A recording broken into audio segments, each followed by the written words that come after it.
welcome to Single Mom on a Farm. I'm so glad you're here. Today I'm going to talk about how I homeschool for free, this year anyway. It doesn't mean that you can homeschool for free, but I'm going to just say how I'm doing it this year for free. And a few of my other years I've done it for free, and a few years I've spent money on school supplies, especially when we had the money. So, but first I'll talk about this year, and then I'm going to go out to our shed where I have our homeschool books from previous years and explain what I've gotten then. I'm going to flip the camera around and let you see our cubbies. These are our cubbies where we keep our stuff. I should have had everyone organize them before the video, but they're off playing, so this is just their normal messiness. So my cubby is right here, where I keep my stuff. And then it was Alexis's, and she's gone. Anyway, Thomas, Caitlin, McKenna, Samuel, Anderson, and Talia all have their books here that they use. I'm going to first talk about geography. I pulled them off the shelf so that they're handy for me to grab with one hand. This one I found in my sister's stuff because she's a teacher and she was getting rid of it this summer. So I grabbed that one. So that one is free that I'm using for this year. And these two I did buy a few years ago. So I guess I can't say that it's completely free, but I did buy them when I did this class a few years ago. I'm trying to remember what I got the first year I taught geography. So if you do get books, most of the time you can buy them pretty much used and cheaply on like Amazon or A-Books or any book place like that. So again, it doesn't always apply to you. So I'm saying this year is free because I'd already had these books. And these are what I'm teaching geography out of. So I move that one aside. That one's a little bit older, so I look at it, but the population is going to be a little bit off. And so for geography, then I will teach the country, and I'll point out these pretty cool, fascinating facts about the country. And I'll cross-reference it. So if this is Mexico, then I'll find Mexico in this book also, which has more information and pictures, and I'll look it up in that book. And then there's one more book I'll put on my website. It is a really thick, like Geography of the World. I think it's kind of like that one with the title, but it's huge. It's really, really thick, and it has like the whole geography part, but then like the government, the history of the country, which I really like. So more detailed history of every single country in the world. And it is kind of getting outdated also. They haven't updated it, but I get that one from the library, and I had to return it, so I need to get it again. But you could also just look up on Wikipedia. And then the kids just grab one of these, which I made and I sell on my website for $1. So they just fill it in. They'll write the name of the country and circle which continent it's on. And then they have a box for the nickname, capital, population, language, money, government, and popular food. They can draw the map. They can draw the flag in that box. The ranking and size, if it's like the 5th largest in Europe. So any miscellaneous facts or notes. Pretty much like fascinating facts. Famous people that were from there, especially if you studied them. Like Mozart or an author, like Roald Dahl. Then an animal or landmark, like the Eiffel Tower or the state animal or country animal or something like that. And then when we study a musician, they just write it on the back, and they will just write notes that they are interested in. Their childhood mostly is what we cover for musicians, and then, kind of how they started, and their most famous songs that I want them to be familiar with, and then we listen to the song. Or songs, sometimes there's several songs. So that's what they do. So, I made that myself, and it already had the books, or I get books from the library. And then our read aloud book, I get from the library too. This is the second one. I need to return this one. This was the first one. These are about England, so our next book will be about a different country. But I just get my read aloud books from the library always. What else? So that's geography. With their geography papers, after they grab one off of the shelf here, and we sit at the table and do them together, and I'll read them the things, and they write them down. So this is McKenna's. So everyone got a notebook, and thank you for the person who bought us all these notebooks, because it was super nice to have brand new ones instead of falling apart ones. McKenna's nickname is Muffin. Anyway, so we just hole punch them and keep them in here so that they'll have like a whole collection of the countries that they've studied. so that is that. For spelling, I have always used Natural Speller. I did buy this, I think back in 2003, 3 or 4. So that was when Kylie was just 3 or 4 years old, and it has been a very wise investment. I'm trying to see how much it was. That says $22. I was gonna guess 10 to 15, but whatever it is, very worth the investment because it lasts all the way through high school. And what you do is, I like to keep these Post-its, and I'll tell what, so Alexis finished, like the last word that she studied in 1 week was this, and then anyway, I write when she studied it and the dates. So anyway, I just write those for my own reference, and they're kind of fun. So I should take those off. So the first page would be grades 1 and 2. So you see, I marked down with a pink pen, I think that was back with Kylie. I've used this for all 10 children. So you just go through and you can either pick all this for week 1 and then all this list for week 2, this week for week 3, and so forth. Or I just checked off the ones that I thought they needed to learn, and I skipped a lot, like at and bat. Looks like most of these E's I might have skipped. There's an S, so I think that was Samuel in 921, the year 2021. Anyway, so sometimes I wrote down on Post-its or just made initials of where he finished. That one looks like Spencer in 2009. That's just fun for family history kind of purposes. Anyway, so you can, I like it because say you have a first or second grader and you haven't done spelling yet.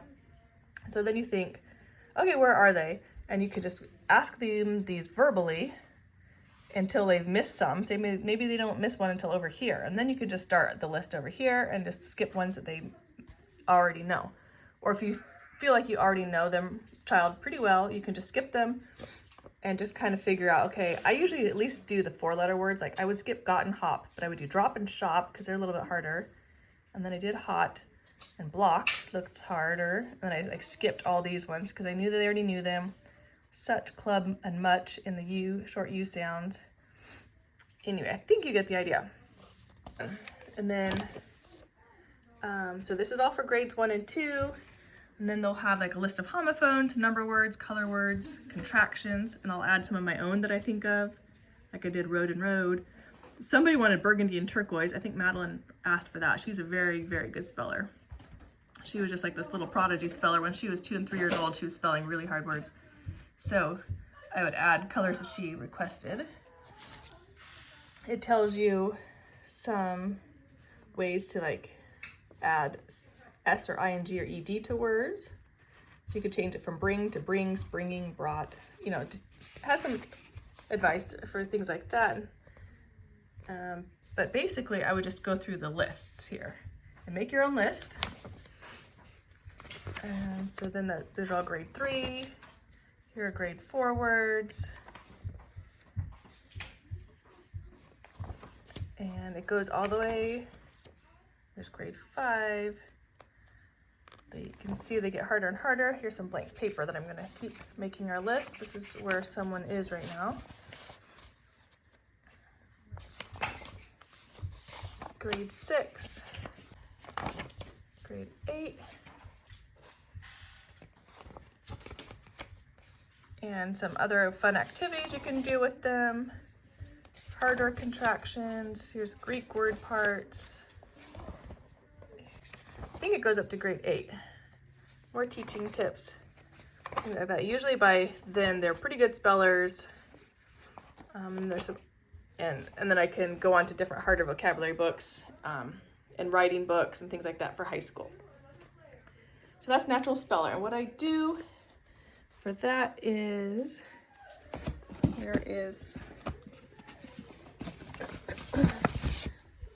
so Andy has a little folder here. These are some words I picked up from his journal and stuff. So I will write the words, guitar, guest, guard, guardian, guide. Anyway, so I'll write all the words out from the spelling list, from the Natural Speller, and then he has to write them 4 times each. And then today, I think he wrote them in alphabetical order. So when he was putting them in alphabetical order, he was crossing them off. So he already knew he did them. Because these ones look hard to do in alphabetical order. I don't do that very often. They'll do in alphabetical order. Most of the time they do sentences because they really need to practice their handwriting. This particular child. Other ones who have great handwriting, great capitalization, don't make them do that. Sometimes those really good spellers that already have great handwriting, I'll give them 20 or 30 words if they're just trying to breeze through it. And that's what I love about it. You can go as fast or slow as you want. Just give them 5 words or 30 or 40. You could have them put alphabetical order if they struggle with that. You can make them write sentences and putting in like place names and people's names to get good at that. You can just, alter it to their needs. He was writing in a Build-A-Book, which Build-A-Book somebody gave us, so shout out to whoever gave us these. He just is doing it for fun, where I guess you can write stories and stuff. So I went through and was finding words that he missed frequently and writing it on here for him to do. So, and his journal also. They also keep their journals in here, and I use that for writing. So this is when I write. Sometimes I write for them. They just dictate it to me, and other times they write themselves. So each child has a journal. Do that on Sunday. Oh, look, he's written a book. So I always count that as writing also. So that covers spelling and writing for this year, and that's why it's free. 2 more things in my cubby that I'll mention really quick. Someone gave us this years and years ago.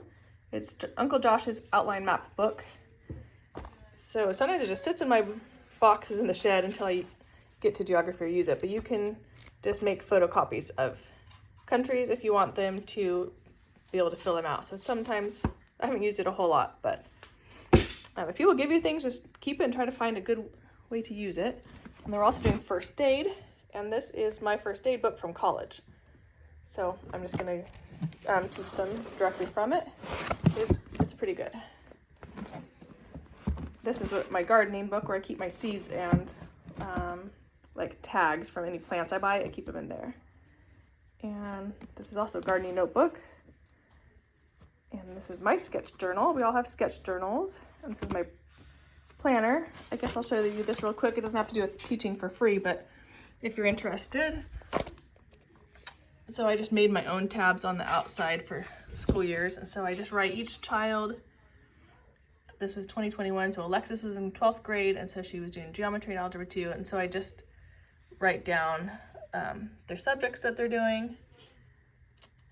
And then I'll start writing like my notes of the things I'm doing, how many weeks we'll be doing, when our vacations were going to be, and then what we're going to, or my daily lesson plans. I just kind of sketch all these out myself and what we're going to study and all of the resources I found, just my teacher notes, which I usually do all summer long.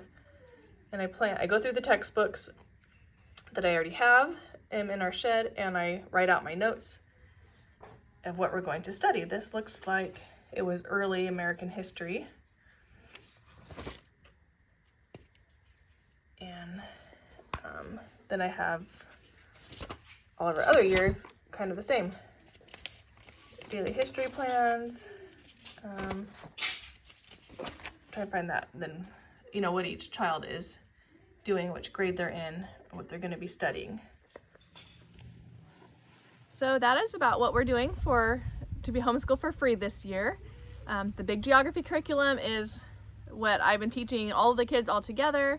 And like I said, the books I've already had, or you can get from the library, and the worksheet, I made it myself. And we listen to music from the internet, so we just can put it together ourselves, very free. And then it encompasses a musician, sometimes a scientist, an artist we study also, and you can just find people off of Wikipedia and other places. So all of that is free. For math, I'll show you, we've already had our math books from previous children, so they are also free this year. We aren't doing history, we're just doing the history of each country, so we're not doing like a big world history, so I'm not doing that. And science, I'm also not really doing a big science curriculum this year. They have lots of science books that they can get from the library and check it off themselves if they've done science. and I'll show you the sciences that we've done in the past. So I kind of alternate years sometimes. I can do history and science together if I have plenty of time and resources, and I want to do those. And other times I alternate. I'll do a big science curriculum and then a big history curriculum, and I can't always do both, especially when I've had lots of little babies and other things going on. Then, so art is with our geography. They do piano themselves. We already have all of our piano books. If they ever want any more, then they ask for them for Christmas or their birthdays. But as far as the teaching books, I have the ones that I use as a child, and I think I have one or two, and then the rest I was able to find on Amazon one year. You know, when we had money, I just bought them, and we've used them through all the kids. So it's really cheap if you have a large family, because you can reuse things. Like that Natural Speller book I bought back in 2003, I think, 3 or 4. And so it's lasted 20 years. The one book that I think was only like $15, and you reuse it. You never have to, you don't throw it away. You use it for over and over and over again. So those are the best resources, or the ones that you can just reuse over and over again, not the ones that each child has their own workbook, because then you have to throw them away. And what else are we doing? PE's outside. I don't know if I'm forgetting anything, but I'm going to move on. So I'm going to show you some of the things that I have in these tubs of curriculum that we've used in past years that you might be interested in, and how I've gotten a lot of it for free, or I've invested in it and I've been using it year after year. Okay, I moved the camera closer so I don't have to talk so loud. So let's see, I'm not sure what you want to go through or learn about, so if you have any questions, please just email me, marcy@singlemomonafarm.com, and I also do homeschool coaching calls. I love to help people homeschool. It can be much cheaper than you think. It can be much easier than you think also. I one time got this book. This is a grammar book, Warner's English Grammar, that I used in high school. So I just bought it probably for like $4 off a used bookstore one time. These are great, and you can use this for all grades. When I do grammar, I usually did all my kids together, except maybe high schoolers. I have just assigned them to go through this book and do some things that I feel like they need to work on. And other years I have done it for the whole family, like especially like 1st through 8th grade together. I've gone through and I'll leave notes for the kids who are doing it by themselves, what they're supposed to be doing. Anyway, so cheap books like this are super easy to just have them do the lessons on a piece of paper, and you can use it again. This is also a grammar book that I think someone gave to us. The same thing, you could just do it as a whole class, where you teach them the lesson, have them write it out on a piece of paper, and you can use it for lots of years. So those are like the only 2 grammar books I have. 5 in a Row. If you haven't heard of 5 in a Row, this is a really fun curriculum. There are several volumes. This one is for younger children. It's kind of a unit study all in one. So you read a book.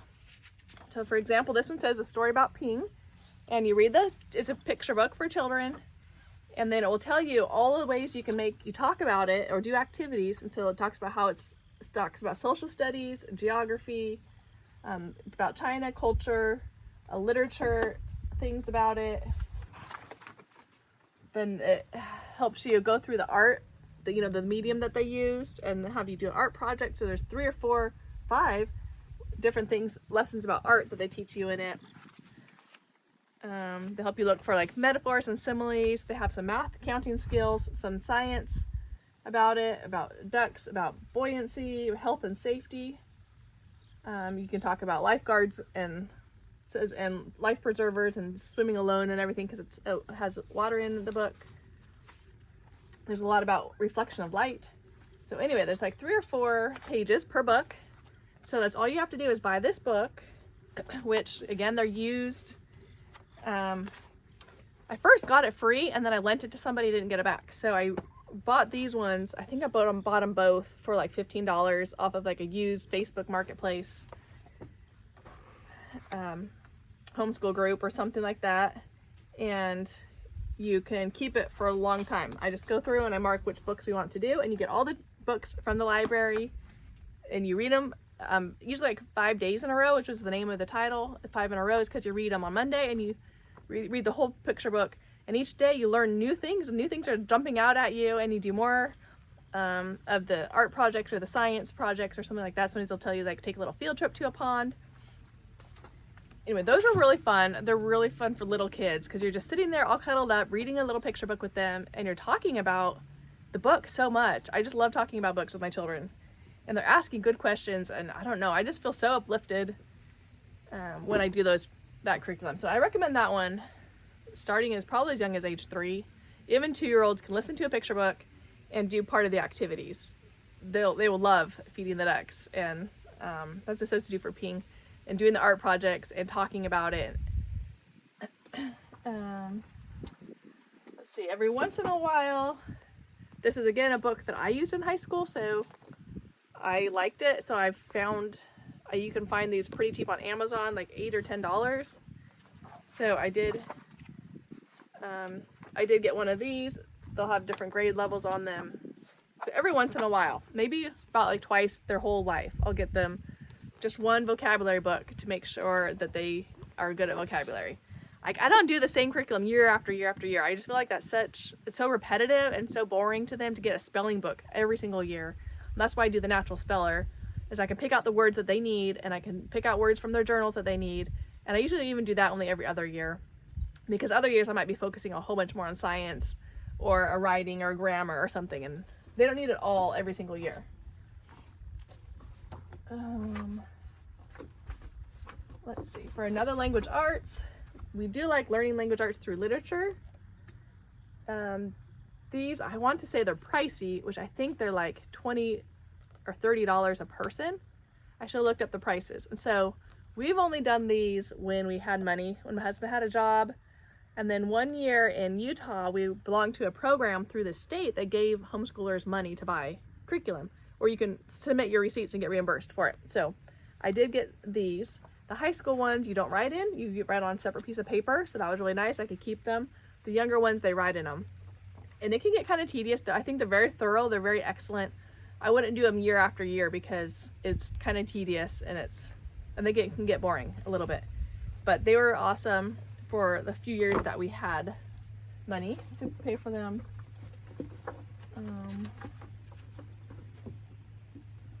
Let's see, what else? Ooh, I really like these. Okay, these were given to me. Also, you can tell it's pretty beat up. I think there's a newer version. I would really like to get the updated version, but I think these are about $100 if you don't get them either used or like even used. Sometimes it can be pricey, but you can find these at the library, like each individual one. You just have to check out one at a time. But this is a history of us, and this is what I did last year in that pink notebook I was showing you in the house. Was when I wrote out the notes. I had that little Eskimo girl in the picture. So what I did is I pulled out a book, and I spent the whole summer reading through the books and then thinking of things that I wanted to do and kind of highlighting on my paper what I wanted to study and the activities that I wanted to do for them. So you have to kind of write your own curriculum for that. But that's pretty much the way I roll, was getting textbooks like this. If they're given to me, I'm writing my own curriculum or lesson plans with it, what we do each day, and how I can incorporate like musicians into it and artists into it and scientists into it. So if I did one history, it incorporated a lot of stuff, a lot of people that we can keep learning about. And I think I did this over 2 years, so that you could get a pretty good, pretty good in depth in that. Okay, my favorite curriculum of all is, set that down, is our 20th century class, and I do sell this on my website. I love it. It's all my kids' favorite. So what I did was to get this book, very cheap. Says it's from Thrift Books.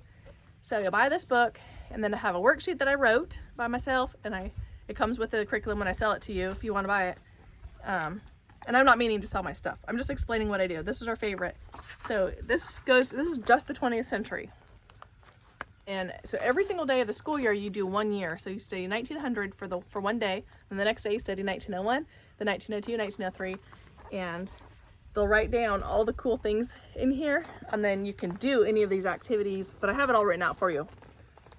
Like you could read Wizard of Oz or watch it. you can learn about the Zeppelin. And then down here it talks about all of the world events, entertainment things, like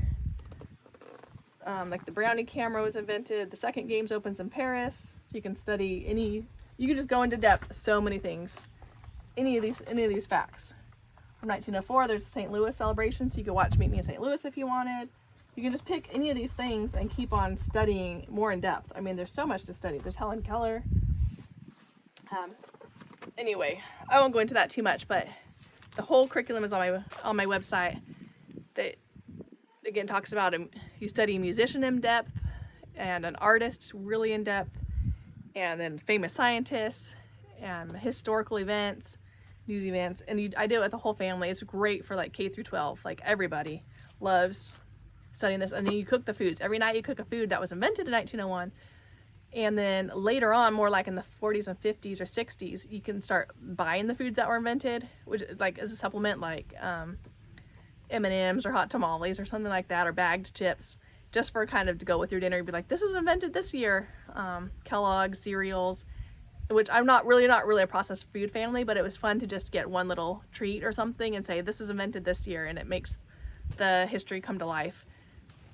And then we're cooking the foods that were most popular that year also with the dinner, but it's fun to just buy things that were invented and study the company that invented them. So that's my favorite. We just have so many wonderful memories of things doing that. And then like in the 60s, we'll watch a Brady Bunch episode because we're studying that, or Leave It to Beaver or something. So that's fun. So someone gave me some microscope. So we have that. I think this is my mother-in-law. She homeschools. So if you know people that homeschool and want to get rid of their stuff, it's so nice. I feel like there's no excuse not to homeschool, like for not having money, because people will give you stuff if you let them know. I'm just going to mention math, and I think I'll be all done because you're probably tired of hearing from me. So math, we've always used Matthew C. because my mother-in-law had given it to us. She had worked at a cottage school, kind of like a co-op school, and for a long time when some of her kids were younger, and she, like her youngest is only a few years older than my oldest. So when he was done homeschooling, I was just starting homeschooling. I mean, mine was only a few grades below him. So when he was done, he could pass things to us. Anyway, when their school shut down, then she gave us all the instruction manuals, and they came with a DVD, and now you can have them online. So for a long time, I had to buy the student workbooks, but they did have some extra student workbooks that she was able to give us.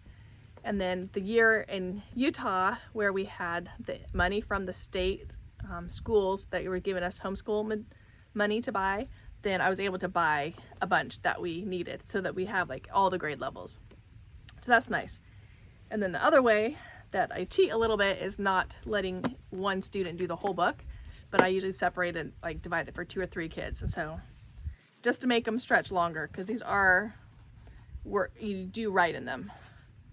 So, but it's funny because they write notes to each other. So like McKenna will write a note for Samuel, and then 2 years later Samuel's doing this book and he finds the note and he'll write a note for Anderson. This one looks like it's about done. I'm not sure why they saved it. If there's any pages left, I'll have to look at that. Anyway, so we use Matthew C. I don't like recommend it or not recommend it because it's all we've ever used, just because it's always been given to us. And you buy the level online, like the DVD. It used to be a DVD, and now you can buy the lesson online. So it's about a 10-minute lesson every day that the guy teaches. He's a really awesome teacher. I do like him because I'm kind of against online schools. I don't want my kids in front of a screen. But they watch a lesson. It's supposed to be about once a week. On Mondays, you watch the lesson, and then you do like 4 or 5 pages of the work for that lesson.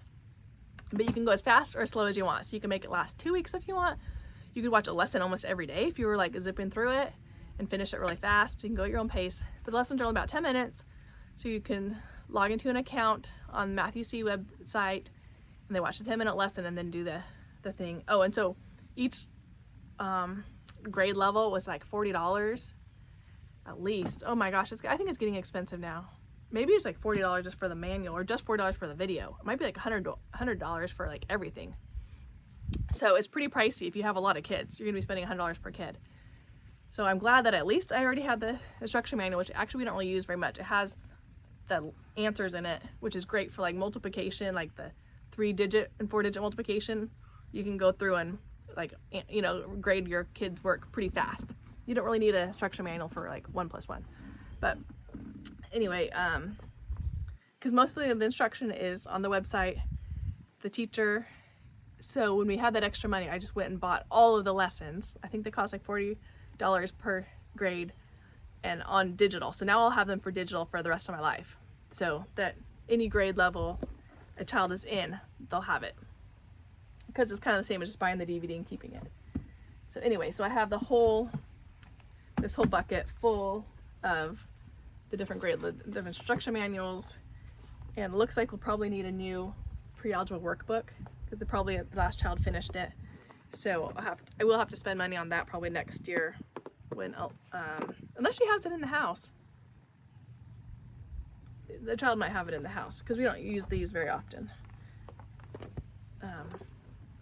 And then I have all the workbooks in here. So just keep. So that was a pretty good investment, but I'm totally willing to try different math if we have an opportunity to. Okay, I think that should be okay. Real science, real quick. Forgot about science. Someone gave us this. We haven't really used that. So also, when my mother-in-law's school went down, or closed down, or she quit teaching, she gave us a whole bunch of Apologia science. So we've kept it in this tub. And Apologia is also a tiny bit pricey because you do buy a notebooking journal for each child. And then you have the textbook. And I should show you. So I have all of the workbooks on the top. And then on the bottom, I just have all of the textbooks. So you can keep the textbook forever and just get new workbooks any year that you want to do these. There's a whole bunch of different subjects for science, and they're not like grade 1, 2, and 3. You just have like pretty much like K through 6 has, you can just pick any ones you want. You can do flying creatures or crawling creatures or marine animals, or anatomy and physiology, or chemistry and physics. So you just can pick, or botany. There's a whole bunch. So you can just pick whatever one you guys are interested in this year and rotate through them. I think there are like 6 books that you can do those years, and then you get a workbook to go with it, and there's a fun projects. The kids really do love these. One year we were too poor, and so I just bought this, which is like $20, and each notebook is like $20 or $30 per child, so it could add up if you have a big family. But one year I just bought this, and you can print some stuff off their website for free if you want to just be able to print things out. There's a ton of different activities to do using things that you already have in your house. This looks like you use like a saltine cracker. This one looks like you use some eggs, and you do like a math assignment. So usually you already have the stuff, and you don't have to do all the assignments in the workbook if you don't have the money for it. I love these because you can do, like I said, K through 6 all together, and then there are 2 or 3 for the middle schoolers that they can do, and then there's 4 or 5 you can pick from for high schoolers. And the high schoolers can just do them all by themselves. So they're a little bit expensive, but since all of these were given to us in a few years, I bought the notebooks, and then a few, like my mother-in-law gave me some empty ones, or at least I think this is pretty empty. Maybe a few lessons were done from her students and they didn't finish them, so she passed them on to us so we can just fill in what we want to. So that's handy, but you can sometimes find them cheap on the internet. People buy them and didn't ever use them, so they're willing to sell them for cheap, or you can buy them straight new from their website. I get it actually from christianbook.com, and they usually have the best sales in March. I've been keeping it in my planner because some years I really want to get them and do this, and they're like 35% off in March and like 20 or 30% off the rest of the year. And we'll alternate this because it's so much hands-on experiments and a lot of writing, a lot of help from me. Like I'm reading the whole lesson and helping them with things. I kind of alternate that with my history because I can't always do both each year when I've had babies, and then as soon as I was done having babies and toddlers and stuff needing my attention, then I got divorced and have started needing to work. So I haven't had a lot, like 7 hours to homeschool. So what was I saying about that? So I alternate it with history usually.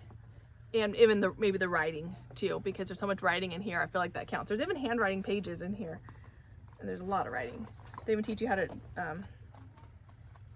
you can like write a scripture. So there's handwriting pages, so you don't have to get like a whole language arts book lesson or curriculum. So hopefully this helps you with some of your curriculum questions. If you have any more, I'm happy to help. I'm delighted to help, because homeschooling is so much fun. I want everyone to be able to do it, not to have an excuse of time, because you can just do it in 2 or 3 hours, or even less if you want. You could just do like an hour a night by reading out loud to them and doing things like the 5 in a row. There's even older ones that you can do with older children. You just read out loud to them and do some activities and put them to bed. And then you can do some extra stuff on Saturdays if you're working during the day and you can't really homeschool them. Letting them play is great homeschooling. I can talk all day about that. So I don't want time to be an excuse, and money. For years, I just got stuff from the library. Even before I got these things they had given to me, I've accumulated this over 20 years, so not just in 1 year. So when my first ones were little, I went to the library all the time and just got a book on airplanes, got a book on the Wright brothers, and then I had them write A for airplane, and I'd have them make paper airplanes. I had them learn the sign language of airplane. Then we like make little cookies or Play-Doh and make in the shape of an airplane. Like we just, we did so many activities just off the top of our heads. Tried to draw airplanes in the sand, whatever you could do that was kind of incorporated around a theme. So lots of library books when they were first little. Sometimes I would get like the Brain Quest books from Amazon. They're only like $8. I do like the Brain Quest workbooks for like preschoolers and kindergartners and first graders. It just gives them something sort of busy work to do that they like doing. Learning about the silent E at the end of words and the long vowel sounds like cane. And because those are cheap, so several years I usually get those, or you can find them at yard sales or Walmart. What else? So don't worry about time, don't worry about the money. Let them learn as much as they can on their own, whatever they're interested in, and just go with that. And they'll be great. They're going to turn out great. I know they will, because I can tell all my viewers are just awesome moms and dads wanting the best for their children. So I'm really proud of you. Thanks for letting me go along with you, and have a great day. Bye-bye.